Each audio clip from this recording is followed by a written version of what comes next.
Fala aí, meus amigos, Flash Score! Sejam todos muito bem-vindos. Você gosta de curtir, comentar e compartilhar? Aqui é o seu lugar, no nosso canal Flash Score.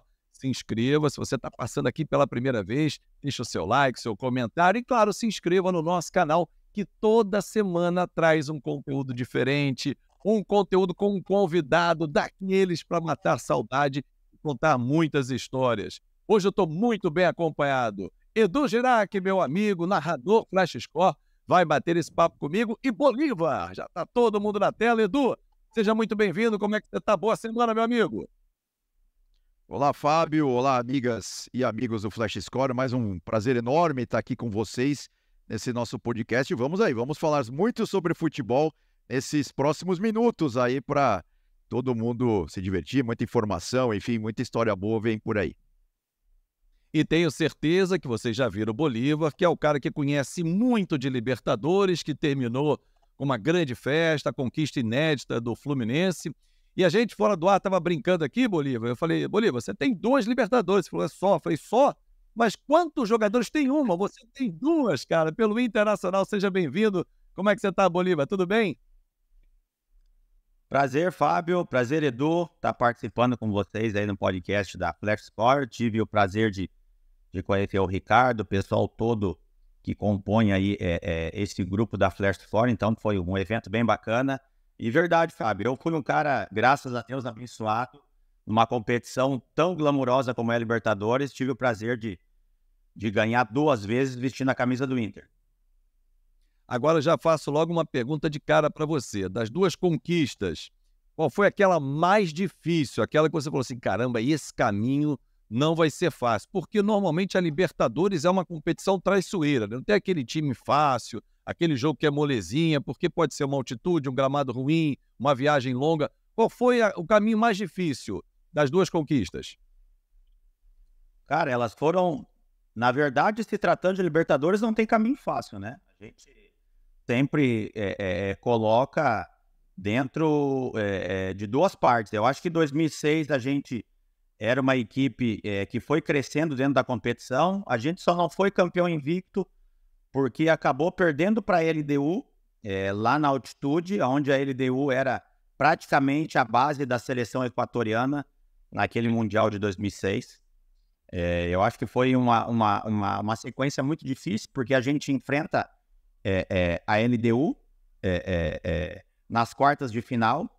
A gente enfrenta nas oitavas antes o Nacional do Uruguai, que sempre foi uma equipe que colocava medo nos adversários. A gente enfrenta na semifinal o Libertad, que vinha muito bem na competição, e a grande final, nada mais, nada menos, com o São Paulo, que era o atual campeão e o atual campeão do mundo, né? Então, é uma sequência muito difícil. E eu sempre digo que o primeiro título é aquele que marca, né? E eu comparei agora com amigos conversando que essa equipe do Fluminense, mesmo tendo outros títulos depois internacionais, essa equipe ela fica marcada para sempre porque é o primeiro título e com certeza o primeiro título o torcedor nunca mais esquece. Bolívar, e nessa final que você lembrou bem, né? O São Paulo era, na época, o grande time a ser batido e tal. Vocês ganharam a primeira no Morumbi, né? E assim, numa decisão, uma dúvida, uma curiosidade que eu tenho, assim, numa decisão como essa, né? Até que ponto o pré-jogo vale mais do que o jogo em si? Eu explico, porque contra o São Paulo no Morumbi, se eu não estou enganado, o São Paulo perdeu o Josué, né? Expulso logo no comecinho do jogo, né? Uma cotovelada ali no meio do campo, né? Um lance meio fortuito. Aquilo, até que ponto, obviamente, vocês tinham um time muito bom também, mas até que ponto aquilo facilitou a vida do que vocês haviam programado para aquele jogo? Porque, obviamente, ganhar a primeira ainda fora de casa foi mais de meio caminho andado, né, para aquele título. É verdade, Edu. A gente foi enfrentar o São Paulo, mas eu vou te falar, Edu, que aquela equipe ela era tão segura, cara, ela era tão madura dentro de campo, né? A gente era liderado por um cara que nos deixou precocemente, que era o Fernandão. Um cara que era praticamente um técnico dentro de campo, e a gente tinha uma sintonia, aquela equipe muito grande, né? Porque era uma mescla de jovens jogadores com jogadores mais experientes. Então, a gente teve esse jogo com o São Paulo no Morumbi, lotado, com 70 mil pessoas, mas a gente estava muito tranquilo, cara, dentro do jogo. E o Josué acaba sendo expulso. E logo em seguida o Fabinho acaba sendo expulso, né? Então, na verdade, fica um jogo muito aberto, com espaços dentro do campo, e a gente sobressaiu, né? A gente fez um jogo quase perfeito, eu não digo perfeito por ter sofrido um gol, né? O 2-1. Mas foi praticamente perfeito aquele jogo, porque a gente estava muito seguro, a gente acabou controlando a ansiedade, acabou passando essa ansiedade para o torcedor do São Paulo, para o time do São Paulo dentro de campo, né? Que acabou perdendo o Josué muito cedo. E a gente acabou perdendo o Fabinho logo na sequência. Mas o jogo acabou ficando muito aberto e a gente acabou tendo mais tranquilidade, mais calma para poder ser decisivos com os Sobs, né? Em uma noite inspiradíssima, que acabou fazendo os nossos 2 gols aí da vitória. Agora, o Bolívar, eu lembro muito dessa época. Foi 2 gols do Sobs e o Ed Carlos fez aquele um gol que ainda deu uma certa esperança pro São Paulo no jogo da volta, que foi 2-2, né? O jogo da volta lá. Isso aí, perfeito, Edu. Eu queria abordar contigo, o Bolívar, porque lembrando dessa Libertadores, não tem como não lembrar do ano anterior, né? Que foi aquele ano em que os jogos foram anulados por conta de aquela máfia do apito, enfim, e o Inter estava para ser campeão brasileiro. E ele troca de treinador. Por ironia do destino, o Muricy vai para o São Paulo e o Abel sai do Fluminense para o Internacional. Queria que você falasse dessa virada de ano, do que ficou de gosto amargo em 2005, porque com a anulação dos jogos acabou o Inter não sendo campeão, e a chegada do Abel, a importância que teve ele até bater campeão mundial no fim daquele ano. Então, Fábio, a gente sempre fala que eu acho que os deuses do futebol eles foram justos com o Inter, né? Porque o que aconteceu em 2005 foi uma coisa que a gente torce e com certeza isso não vai ter nunca mais, né? Porque foi uma coisa muito descarada que depois ela foi aberta para todo mundo e a gente acaba tendo 11 jogos anulados. A gente ficou sabendo isso na concentração e a gente foi até o final tentando buscar esse título, né? Infelizmente acabou não acontecendo. Então aí o Muricy, na verdade, ele tem uma parcela muito grande, né, nessa geração que foi formada, porque eu chego no Inter em 2003 através do Muricy e ele forma essa equipe em 2005 para se coroar em 2006 com o Abel, né? O Abel acabou dando um toque mais refinado ainda, porque o Abel era um cara que acabou agregando muito a sua experiência, o seu lado paizão com os jogadores, e aquela equipe ela ficou com um gosto amargo de título, né? Então a gente ficou com uma vontade muito grande de correr atrás, de recuperar o que foi perdido no ano anterior, e buscar um título. E a gente acaba perdendo o estadual em 2006 para o Grêmio, no Clássico. Então já teve uma pressão maior ainda, mas a gente acabou sabendo controlar muito bem, como eu falei no jogo do São Paulo, a ansiedade que foi criada. E o torcedor ele foi crescendo junto com essa equipe dentro da Libertadores. Então, era uma equipe muito forte, cara. É uma equipe muito sólida. Hoje a gente pergunta para todos os torcedores do Inter, ele lembra dessa equipe, do goleiro ao atacante, né? Porque era uma equipe que marcou muito, jogadores que entregavam tudo dentro de campo, e uma equipe que era muito competitiva.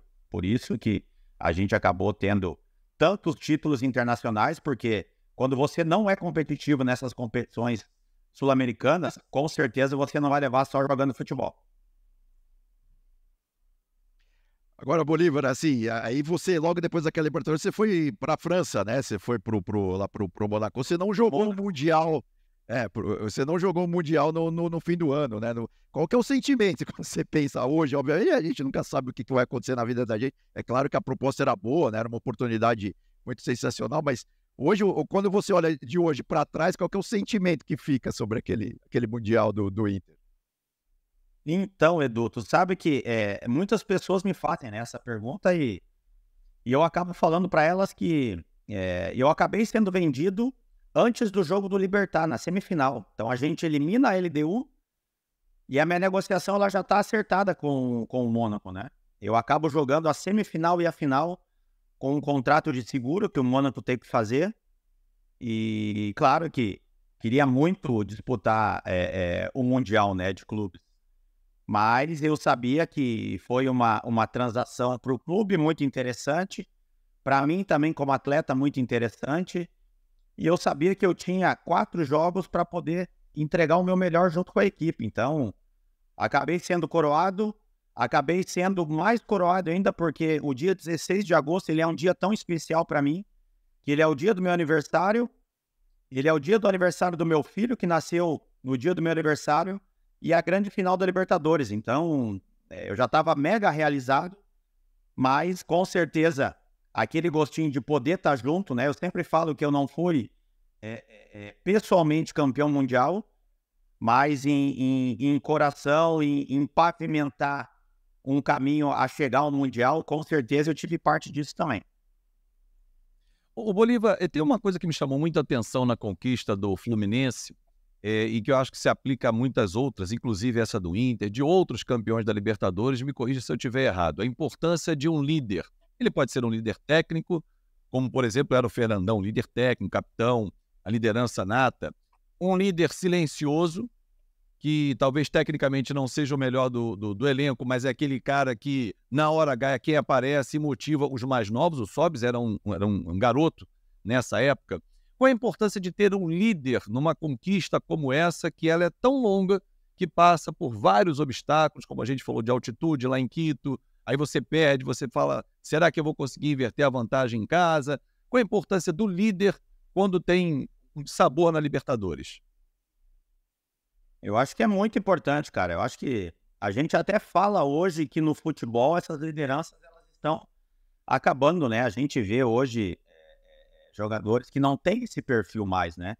Eu acabo vivendo em 2006 com o Fernandão, com o Klemer, com o Jorge Wagner, com jogadores mais experientes, e acabo me tornando o capitão do Inter na Libertadores 4 anos depois. Então, eu acho que a importância desses caras dentro de campo, ela é fundamental. E você tocou num ponto muito importante, Fábio, porque tem a liderança técnica, que era o Fernandão, a gente tinha jogadores que são a liderança mais silenciosa. O Índio era um cara que a gente jogava junto, que é um cara não era de falar muito, mas um cara que a imposição dele dentro de campo já era uma liderança, porque a partir do momento que o jogo se inicia, ele é o primeiro cara a dar o combate, é o primeiro cara a estar mostrando muita disposição para poder vencer os seus duelos, e aquilo já é uma liderança, aquilo já te mostra um cara competitivo e te coloca para cima para poder ser um cara competitivo dentro do jogo.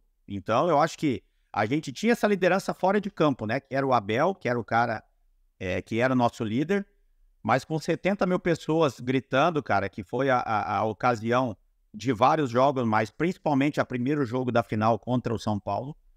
Dentro de campo as coisas têm que se resolver. E a partir do momento que você, em certos momentos do jogo, você é pressionado, você chega a ter situações dentro do jogo que você vai sofrer com o adversário, você precisa ter esse líder dentro de campo, onde ele vai falar, rapaziada, um pouco mais de calma, um pouco mais de tranquilidade, vai passar isso e a gente vai voltar para o jogo novamente. É o goleiro quando cai para poder sentir isso, e o Klemer tinha muito isso.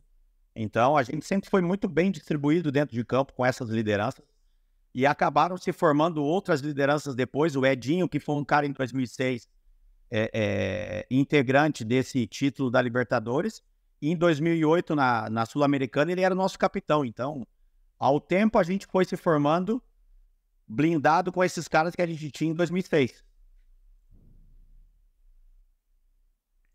E Bolívar, assim, hoje em dia, né, tem essa discussão no futebol, né, sobre a parte mental, a parte tática, a parte técnica, enfim.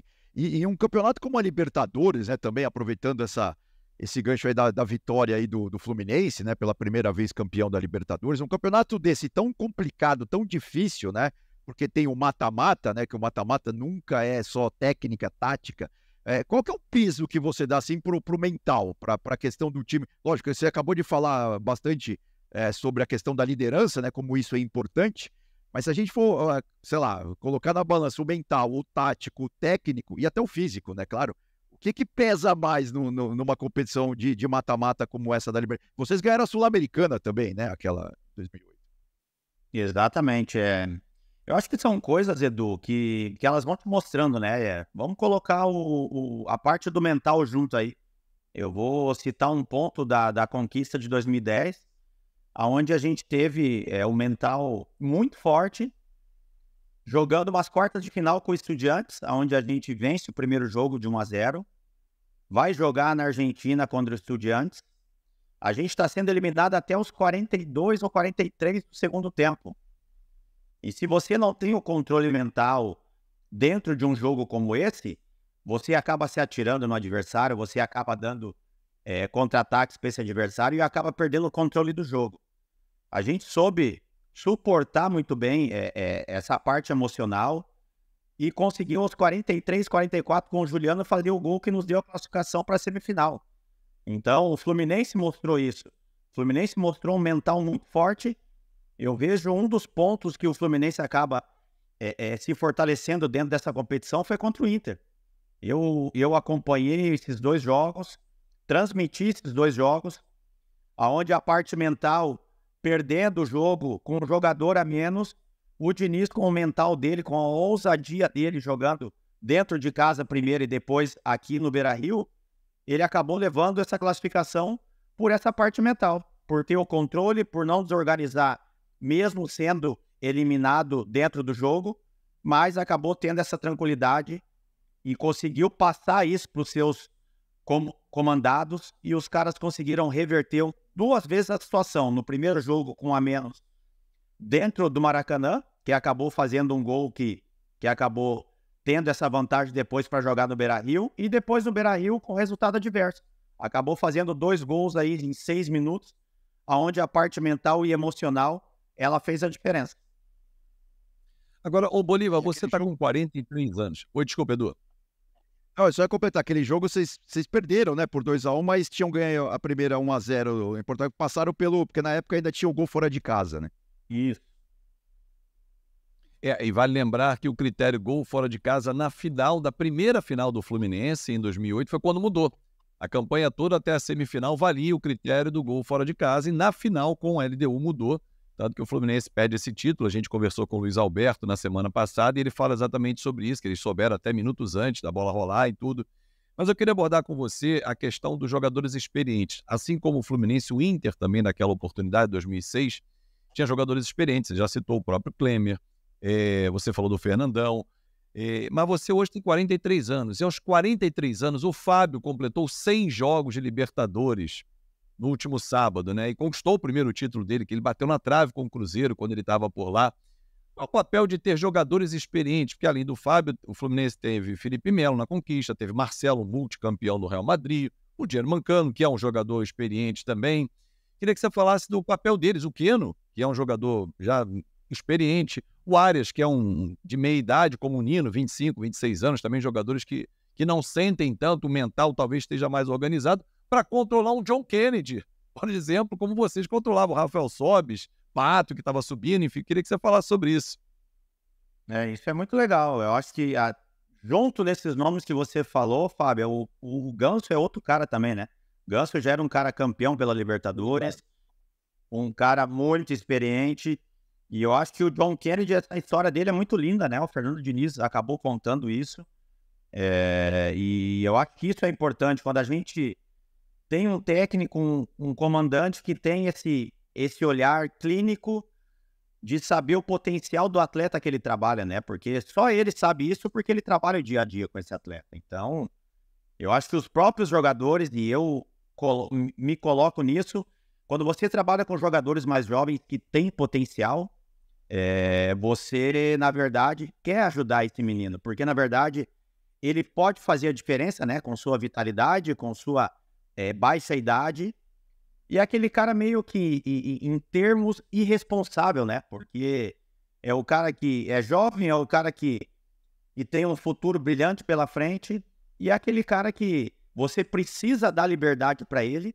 como a gente fez isso com o Sobis, a gente fez isso com o Pato, a gente fez isso com o Sandro Volante, a gente fez com jogadores que faziam a diferença mais jovens, e o que aconteceu com o John Kennedy. Eu acho que o John Kennedy foi um cara muito decisivo, e só pelo fato dele saber que ele tinha um respaldo além do técnico, desses jogadores que você citou no início da sua pergunta. E eu acho que o jogador ele fica com essa confiança porque sabe que ele é respaldado por jogadores como o Marcelo, que você citou, que deve ser um ídolo para ele, de outros jogadores dali que tem a sua história dentro do futebol. E o Fábio também é um cara que a gente falou, eu acho que o Fábio é um cara de dar orgulho para todo mundo, né? Um cara que, com a idade que tem, um cara que está mostrando que está num alto nível ainda.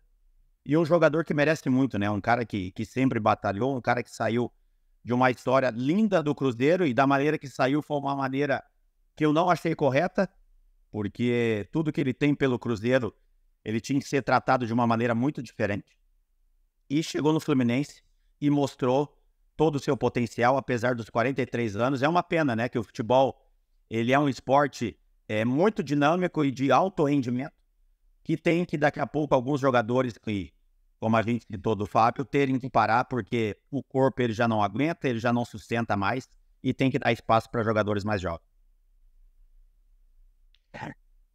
Bom, é claro que isso não é receita sempre, né, que dá certo, mas assim, se a gente pegar tanto o Inter, eu acho que mais o de 2006, talvez, né, do que o de 2010, pegar esse Fluminense agora, mesmo a questão do São Paulo, agora recentemente vitorioso na Copa do Brasil, essa mescla, né, entre a base e jogadores mais experientes acabou dando muito certo, né, nos 3 casos, podemos dizer assim. É verdade, Edu. E é uma das coisas que o torcedor, principalmente falando aqui de Inter, o Inter, na verdade, ele parou de formar jogadores, cara. Aí a pergunta, ela vem à tona, né? Mas por que parou de formar, né?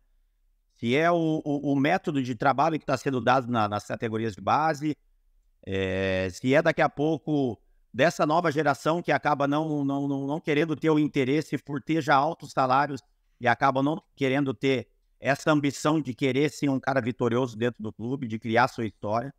E eu acho que essa mescla é uma mescla que, se a gente pegar todos os clubes vitoriosos, todas elas têm jogadores criados no clube e jogadores mais experientes. Eles são muito fundamentais nesse processo e a gente sabe que isso é um processo que ele é natural. Na verdade, esses jovens jogadores depois, como foi o meu caso, como foi o caso do Edinho, do Sobis, do Santos, do Tyson, que foi ser capitão depois do retorno dele no Internacional, passarem por esse processo e depois adiante para os jovens jogadores que eles iam trabalhar. Agora, o Bolívar, olhando para o cenário atual, a gente está percebendo dos últimos anos o Brasil predominando na América do Sul. Isso se deve apenas à questão econômica, que nós conseguimos ter grandes jogadores dentro do Brasil, ou tem a ver também com o pé de obra, que aqui é mais qualificado que nos outros países nos últimos anos, porque há um predomínio dos times brasileiros na Libertadores, o que já aconteceu com os argentinos em alguns anos. Isso do Brasil nos últimos anos, né, com o Flamengo, com o Palmeiras, agora com o Fluminense, de ter essa predominância dentro da Libertadores, é uma coisa que eu acho que a partir do momento que os clubes tiveram um investimento maior, principalmente os clubes brasileiros aqui, né? O Flamengo iniciou com isso, né, com muitas contratações de peso, começando a formar uma geração vitoriosa, isso acabou acontecendo. Eu acho que essa questão financeira é uma questão que no futebol ela faz muita diferença, né? Então, eu acho que isso acabou sendo predominante pelo fato de ter jogadores com um calibre muito maior que as outras equipes sul-americanas. E a gente vê os países, alguns nossos aí sul-americanos, própria Argentina, com muita dificuldade financeira. E a gente sabe o quanto é difícil fazer futebol com caixa baixa, né? Então, eu acho que o Brasil vem predominando e vai predominar, porque isso é uma tendência e a gente viu que essa fórmula ela deu certo. E acredito que para a gente isso é muito bom, né? Para o nosso país é bom quando está figurando o tempo todo nessas competições internacionais, porque a gente, na verdade, mesmo torcendo para uma outra equipe, a gente é representado por esses brasileiros, né? E a gente fica em evidência o tempo todo. E quem tem a ganhar com isso somos todos nós, né? Pessoas que trabalham com o futebol, pessoas que são ligadas com o futebol e a valorização dos nossos jogadores também. Perfeito. Agora, dentro dessa linha, né, Bolívar, assim, também aqui dentro, né, do Brasil, né, no ambiente nacional, tinha essa discussão recentemente de que Palmeiras e Flamengo iam ganhar tudo, né, nos últimos anos, pelo menos exatamente por essa questão econômica e tal. Mas a gente está vendo nos últimos 2 anos, pelo menos, que não é bem assim, né? Claro que o Flamengo ganhou bastante, o Palmeiras ganhou bastante, né? Se a gente pegar o recorte aí dos últimos 5 anos, mais ou menos, mas também tem aparecido outros times, né? No caso desse ano, apareceu os 2 tricolores, né? O Paulista e o Carioca, né? O Botafogo ainda é o grande líder aí do Campeonato Brasileiro e tal. Ou seja, assim, você teme, de repente, a gente falava aqui, né, do Brasil virar uma Espanha, por exemplo, de que só tem Barcelona e Real. Você acha que esse é o caminho ou não? Aqui, de repente, até pela tradição dos outros times, né, pelas torcidas que os outros times carregam, de repente isso vai ficar mais complicado de acontecer, Bolívar. Não, aqui no nosso campeonato, principalmente no Campeonato Brasileiro, a gente consegue ver que a gente tem aí, no mínimo, de 8 a 10 equipes aí que são muito fortes, que são muito tradicionais, que a gente tem competições aí, Copa do Brasil, que muitos clubes surpreendem sempre no início da competição, acabam tirando as forças do nosso futebol. E o Campeonato Brasileiro é uma competição mais equilibrada pelo fato de ser um campeonato mais longo, onde as equipes que têm um elenco mais recheado, onde você consegue, por competições paralelas, conseguir colocar equipes muito parecidas, mesmo dentro do seu elenco. Eu acho que isso acaba fazendo a diferença. A gente viu aí Palmeiras, como a gente falou, e Flamengo, nos últimos anos ganhar tudo, mas é difícil você manter um equilíbrio com esses jogadores, porque a gente usa uma gíria no futebol que esses atletas estão de barriga cheia já, né? Ganharam tudo, na verdade, e é difícil você manter o foco o tempo todo, né, desses atletas. Então a gente vê uma mudança de São Paulo voltando a ser vencedor novamente, Fluminense agora também com o Diniz, com um trabalho mais sólido de mais tempo, voltando a ganhar novamente. Eu acho que a gente ganha com isso, né, de poder ter o nosso campeonato mais valorizado. E eu acredito que, como eu citei, de 8 a 10 equipes aí que vão estar sempre brigando, né? A gente vê o Bragantino, o Red Bull, e isso é muito legal, e a gente não vê nenhum nome como tem Palmeiras, como tem Flamengo, e é uma equipe que está brigando agora até o final do Brasileiro pelo título. Claro que tem um grande investimento por trás, mas os jogadores que estão não são jogadores que tem esse glamour todo, que tem jogadores de Palmeiras, de Flamengo, de Inter, de Grêmio, de Fluminense. Então eu acho que se torna a nossa competição ela mais competitiva pelo peso e a tradição que essas camisas têm. Dentro disso que você acabou de tocar, o Bolívar, aqui na minha estante eu tenho o livro, ali atrás também do Edu, do Confidencial, do Guardiola. E o Guardiola, normalmente, quando ele toca esse tema com ele fala que é muito difícil manter um ciclo longo, né? Como ele teve no próprio Barcelona, 3, 4, 5 anos vitoriosos. Você que durante muitos anos esteve dentro dos elencos ali, acompanhando, como é que faz para motivar um time campeão a ficar 3, 4, 5 anos? Porque os outros também vão conhecendo o segredo, mas como você disse, o elenco já está com a barriga cheia. Como é que faz para esvaziar um pouquinho e colocar um pouquinho mais de comida, que é o título para esses caras? É bem difícil, Fábio. Cara, não é fácil porque isso eu nem falo de atleta de futebol, de jogador de futebol, isso eu falo do ser humano, cara. A questão da vaidade, todo mundo tem um pouco de vaidade dentro de si, e a partir do momento que você começa a ser um cara vitorioso, você é muito bajulado, você é um cara cobiçado por onde você anda, e quando você não tem um suporte por trás, isso fica muito difícil. Por isso que às vezes é importante a gente ter essas lideranças que a gente citou no início do nosso podcast, para poder ter esse controle. Porque, na verdade, esses caras são caras que já estão acostumados com isso, já viveram isso, já viveram o lado de estar de barriga cheia e acabar tendo um declínio.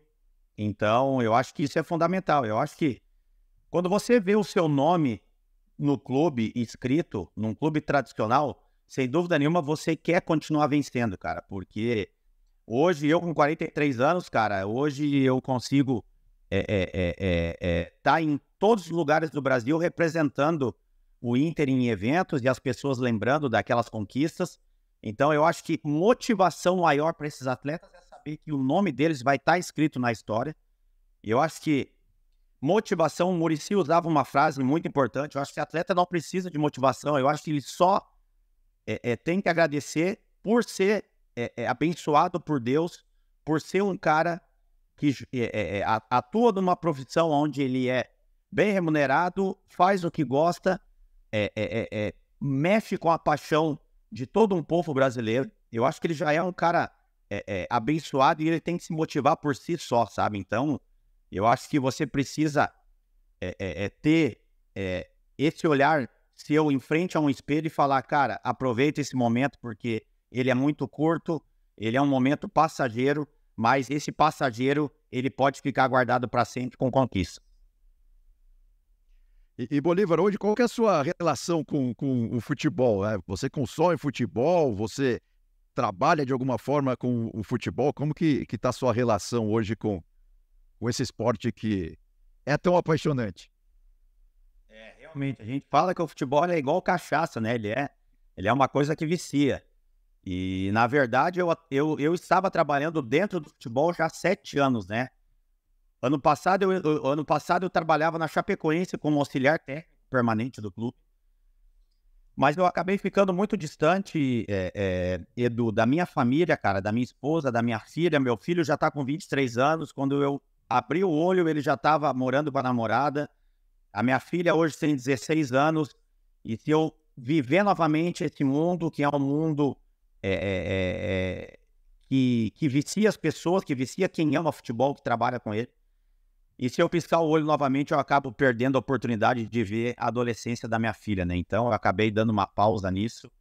Eu acabei agora tendo um contrato com a KTO, que é uma grande parceira do nosso amigo Cássio, um cara que eu tenho um respeito, uma admiração, que vem fazendo um lindo trabalho aqui no sul do país com a KTO.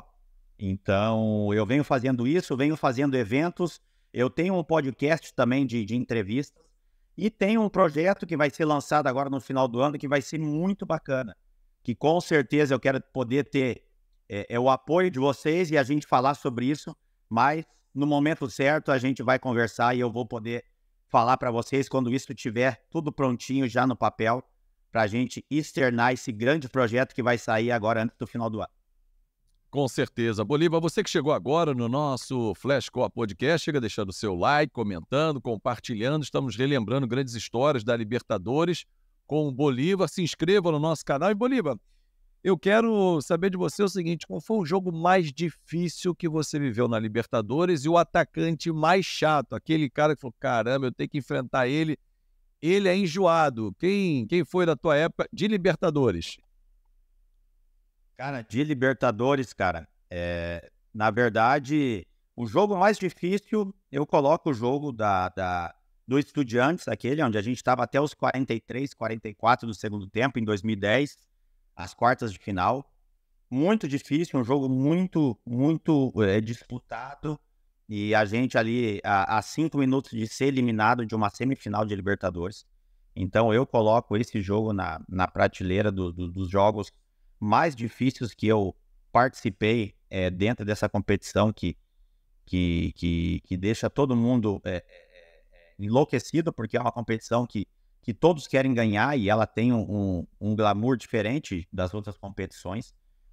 E adversário, cara, difícil de enfrentar dentro da Libertadores, cara. Eu enfrentei o Riquelme na Sul-Americana, cara, de 2008. A gente enfrentou e acabou vencendo os 2 jogos na Bombonera e acabou vencendo também em Porto Alegre. E o Verón também, não tem como o Verón ficar fora disso, cara. Jogadores assim, ó, que a gente não podia piscar o olho, cara. Tinha que estar sempre muito próximo, muito justo desses caras, porque eram caras que faziam a diferença e fizeram em algumas competições. A gente ganha do Estudiantes 2008, a Sul-Americana, a final.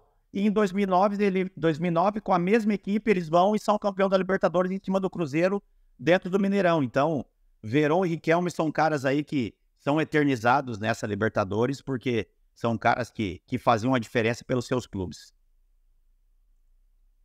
E da final contra o Chivas, você não vai lembrar de nada, Bolívar? Da final contra o Chivas tinha o Bofo, como é que eu não me lembro o primeiro nome dele, cara. Se vocês me ajudarem aí, ele jogava com uma luvinha branca na mão, cara. Eu não me lembro o nome dele, era um atacante do Chivas. Eu sei que o apelido dele era Bofo. Claro que eu vou colocar o jogo da final da Libertadores que eu faço o gol da vitória, sem dúvida nenhuma. É isso que eu tava te provocando. É isso que eu tava te provocando, o seu gol, pô. Esse jogo é um jogo que ele vai ficar marcado para sempre na minha carreira, porque tem uma história muito engraçada, né? Eu sempre converso com a minha família, com a minha esposa, com meus filhos, em todo jogo que eu fazia. E o meu filho, nesse dia, ele fala para mim, eu indo pro estádio, pai, sonhei que tu ia fazer o gol contra o Chivas aí da vitória. Daí eu falei, filho, se o pai só tirar todas as bolas aqui de perto do gol e alguém fazer o gol, já tá ótimo. E ele insistiu comigo, com 10 anos de idade. Não, pai, sonhei que tu fazia o gol de cabeça. E aquilo me marcou muito, cara. Me marcou que todo escanteio que dava, eu ficava com aquilo na cabeça. E, na verdade, quando eu vou pra área para fazer esse gol, eu e o Índio, o resultado já tava de 1-1. Eu acho que era 28 ou 30 do segundo tempo, não me recordo o tempo. O Roth começa a gritar que quando tivesse escanteio, só um subia para a área para cabecear, ofensivamente. E eu olho para ele e falo, não, Roth, eu vou ir, cara, eu vou ir. E aí tu imagina tudo que eu escutei do Roth indo para a área para cabecear. E aí eu acabo indo para a área com o Índio, a gente acaba fazendo, eu e ele participando, ele me dando assistência de cabeça, e eu faço o gol do Peixinho da vitória. Então, um momento muito especial da minha carreira. Bolívar, queria que você falasse um pouquinho sobre... Desculpa, Edu. Não, o Bofo era o Bautista, né? Era doido. Bautista é o nome dele. Agora me veio aqui na memória. Queria que você falasse um pouquinho sobre esse processo de reformulação da seleção brasileira, que tem, por enquanto, Fernando Diniz à frente, né? Temos 2 jogos eliminatórios, ano que vem 2 amistosos, e teoricamente o Ancelotti assumiria a seleção, ou vai assumir a seleção. Mas queria que você falasse desse processo, nessa última convocação, o Endrick foi uma novidade, Paulinho, do Atlético Mineiro também, 6 jogadores do Brasil estão convocados pelo Diniz. O que você imagina desse trabalho? Há necessidade de trazer realmente o Ancelotti ou o campeão da Libertadores, o Fernando Diniz, dá conta do recado? Eu sou muito, Fábio, de defender o nosso trabalho dentro do Brasil, né? O Fernando Diniz já provou em outros clubes aí, mesmo não ganhando título, que era um cara que tinha um trabalho diferente, né? E a gente, na verdade, quando tem a oportunidade de ter um cara representando a seleção brasileira à frente, como foi o Tite, como foi outros treinadores brasileiros à frente da seleção, eu acho que a gente tem que supervalorizar isso, né? E o Fernando Diniz agora acaba fazendo um trabalho impecável, né, na Libertadores, que credencia ele cada vez mais para ser o nosso técnico da seleção. Eu acho que até a sintonia com os jogadores, por conhecer os jogadores locais, por saber como que é a paixão do brasileiro pela seleção brasileira, pelo futebol brasileiro. E a gente, na verdade, tem os melhores jogadores ainda e sempre vai ter. O futebol brasileiro, ele é um berço de criar talentos, né? E o Fernando Diniz é um cara que trabalha muito bem com jovens jogadores. E quando a gente fala em renovação, a gente está falando de jovens talentos e jogadores que vêm aí figurando aí no Brasil ou fora dele muito bem. Então, quando você tem um cara que nem o Diniz, que tem esse poder de convencimento desses atletas jovens, eu acho que a gente precisa valorizar. Até porque a gente tem os cursos da CBF, que eu acabei fazendo até a licença A concluída. Eu acho que a gente, se está formando treinadores aqui, a gente precisa valorizar esses treinadores que estão sendo formados.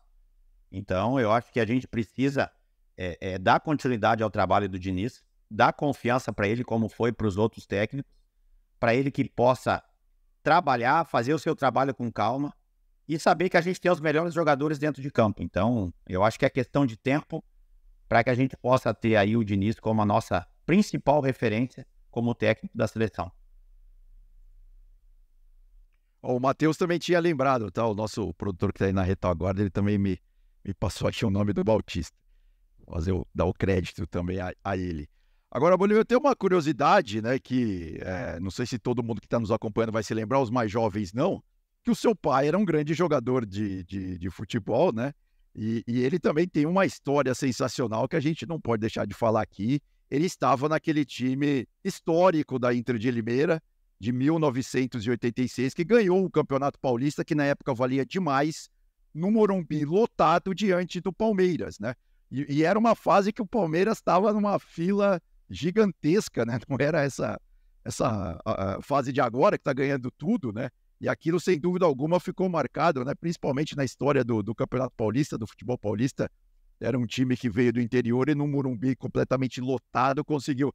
O que ele conversava com você sobre isso? Qualquer história que você ouvia dentro de casa sobre aquele jogo, aquela campanha da Inter de Limeira, Bolívar? Que legal, Edu. Bem lembrado, cara. O pai, na verdade, quando as pessoas me perguntam se eu tenho um ídolo, eu falo que eu tenho um ídolo dentro de casa, né? Tive sempre um ídolo dentro de casa. Na verdade, a história do pai até chegar à Inter de Limeira, cara. O pai foi o jogador representando o Grêmio que disputou a Olimpíada de 72, cara, em Munique, onde teve o atentado terrorista. Ele pelo Grêmio e o Falcão pelo Inter, né? Eles são muito amigos, né? Porque jogaram seleções de base e seleções olímpicas junto. Então, o pai teve no seu currículo aí uma história de base com a seleção muito grande. E depois o pai vem à Portuguesa, o pai joga na Portuguesa, o pai acaba indo para a Inter de Limeira, onde você citou muito bem esse Campeonato Paulista de 86. Ali começou a minha veia do futebol, cara, de poder acompanhar, porque eu ia ao Limeirão todos os treinamentos, eu era aquele moleque chato que ia nos treinamentos, ficava no vestiário com eles, acompanhando o tempo todo, ficava nos treinamentos, ia nas concentrações, e o pai era capitão daquela equipe, né? Eu jogava o pai, o falecido Kita, que era um cara que marcou história no futebol também, era uma equipe... Tu vê que eu, com 6 anos de idade, eu lembro praticamente de toda aquela equipe da Inter de Limeira, do goleiro ao Kita, do Silas ao Kita. Então, é uma equipe que marcou muito, e a gente está falando de um Campeonato Paulista de 86, onde tinha super times, né? Palmeiras com super time, São Paulo, Corinthians, Santos. Então, uma equipe do interior, na verdade, foi a primeira equipe do interior a se sagrar campeão paulista. E o pai, ele foi, há 3 anos atrás aí, considerado numa eleição lá em Limeira o maior jogador da história da Inter de Limeira. Então isso para mim é um motivo de orgulho para a nossa família muito grande. Ele se tornou o maior jogador da história do clube. Então o pai tem uma história muito linda, então não teria como eu não ter essa veia da liderança do cara competitivo, porque as histórias que eu sempre vi e escutei dele sempre foi de um cara líder, de um cara competitivo, de um cara que nunca vendia fácil as suas partidas quando jogava futebol.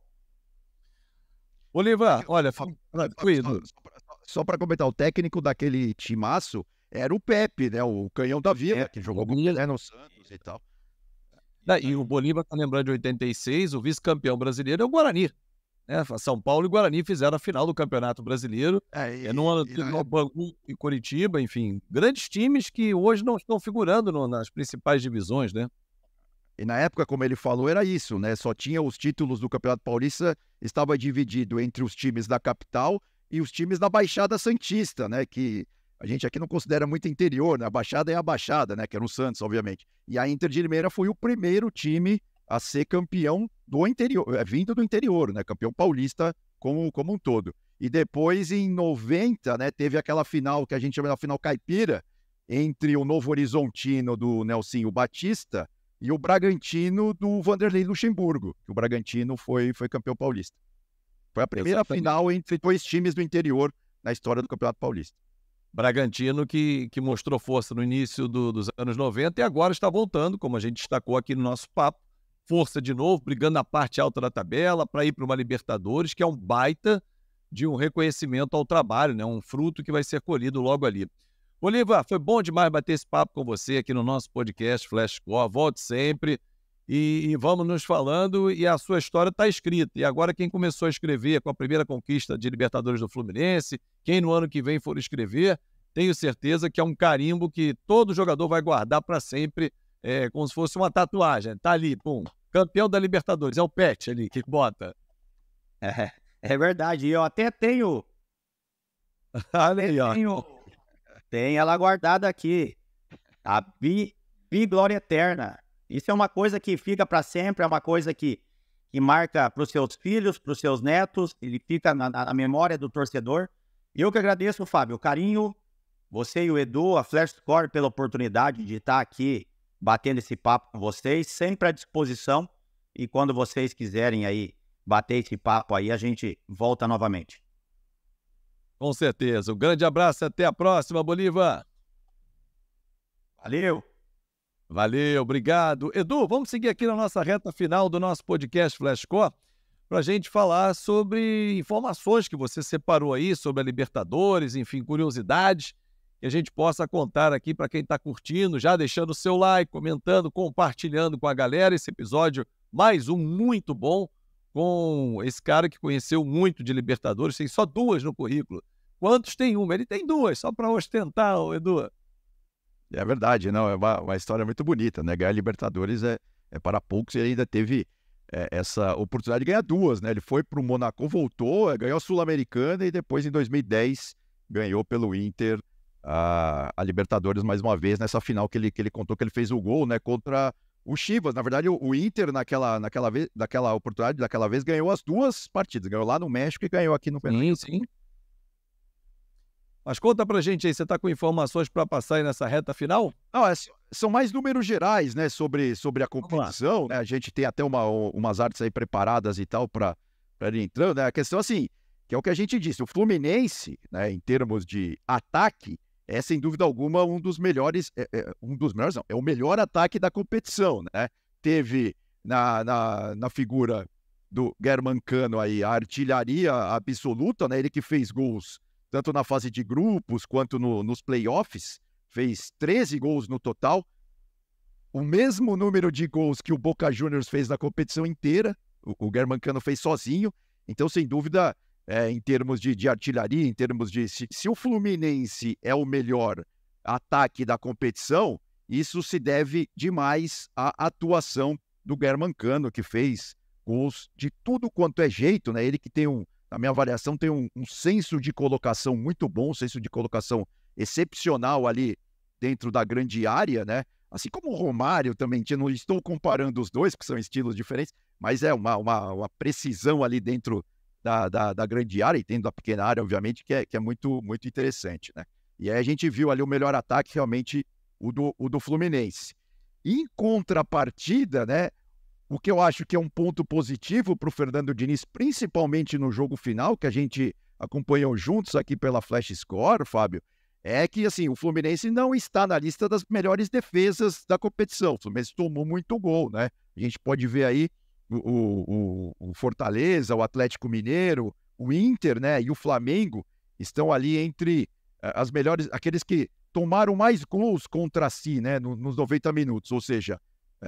Na verdade, aí não é a melhor defesa, mas é aquele que mais deixou. Agora, a melhor defesa, essa é a melhor defesa da competição, mas o melhor sistema defensivo da competição era do Boca e era do Palmeiras. O Palmeiras que, por incrível que pareça, apesar de ter um ataque muito goleador, na partida que ele enfrentou exatamente o Boca, ele não conseguiu aí ser eficiente, né? O Abel, qualquer coletivo agora do Abel, ele volta às vezes, né? Aquele jogo do Allianz Parque lá contra o Boca, porque o Palmeiras teve muitas finalizações, né, conseguiu chutar demais contra o gol do Boca, mas não conseguiu fazer o gol. E aquilo acabou deixando o Palmeiras fora da competição, né? Em termos de chutes a gols, se a gente for ver também, voltando à questão do ataque do Fluminense, né, o melhor ataque da competição, o Fluminense também chutou demais ao gol, e aí, obviamente, conseguiu ter uma taxa de eficiência muito grande, e aí acabou sendo...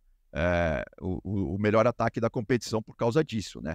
Porque realmente tem uma artilharia muito boa, né? Além do Cano, teve gols de fora da área, né? Gols também do Arias, né? Muitos gols e tal, do próprio Keno, que também conseguiu fazer gols aí nessa competição. Então, o ataque do Fluminense como um todo funcionou demais, e claro que o Cano foi a cereja do bolo desse ataque. E a gente pode só acrescentar como um detalhe, né?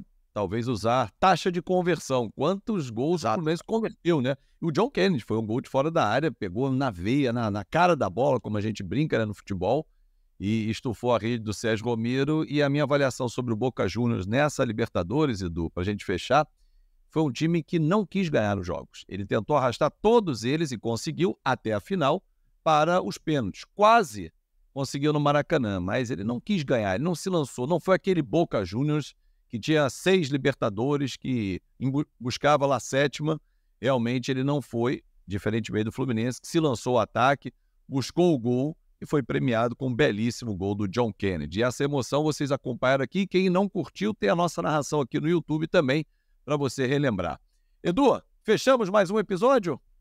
Fechamos sim. Um grande abraço a você, Fábio, e a todo mundo que nos acompanhou até aqui. Com certeza. Um grande abraço, Edu, e nos encontramos nas nossas transmissões de Campeonato Brasileiro, esperando a sua participação, a sua audiência no nosso site flashscore.com.br, através do nosso aplicativo também. Siga nas redes sociais o nosso time. Twitter é FlashScoreBR, Instagram flashscore.br, e aqui não esqueça de deixar o seu like, comentar e compartilhar o nosso conteúdo. E, claro, se inscrever, dar aquela moral para o nosso canal. Até o próximo episódio do nosso Flashscore Podcast. Até lá, tchau!